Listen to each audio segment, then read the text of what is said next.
আমার ইচ্ছে আপনাদের নিরাপত্তা, আপনাদের জীবন।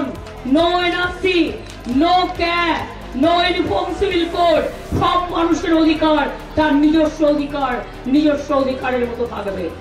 আর আমার সাথে লড়তে গেলে জেনে রেখো, তুমি আমাকে জেলে ভরে দিতে পারো, তুমি আমার গলা কেটে দিতে পারো, কিন্তু আমি একটা বিশ্বাস করি, मुद्दा लाख बुरा चाहे तो क्या होता है, वही होता है जो मंजूर खुदा होता है। মানুষকে সঙ্গে নিয়ে কার্যকর করা হবে, আর যারা বিরোধিতা করবে সেই বিরোধিতাকে ভেঙে গুঁড়িয়ে দেওয়া হবে। কোন সরকার যদি সরাসরি কেন্দ্রের বিরুদ্ধে যুদ্ধ ঘোষণা করে, তাহলে প্রথমে সরকারটাকেই ডিটেনশন ক্যাম্পে পাঠিয়ে দেওয়া হবে।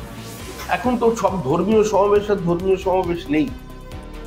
এটাই তো সংখ্যালঘুদের চিন্তা করা উচিত যে আপনাদের কোন পর্যায়ে নামিয়ে এনেছে তৃণমূল কংগ্রেস।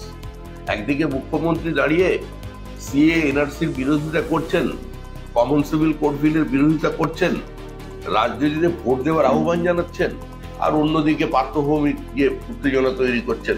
তো স্বাভাবিকভাবেই সেখানে প্রতিক্রিয়া অন্য সংখ্যালঘুরা খেপে যাচ্ছেন।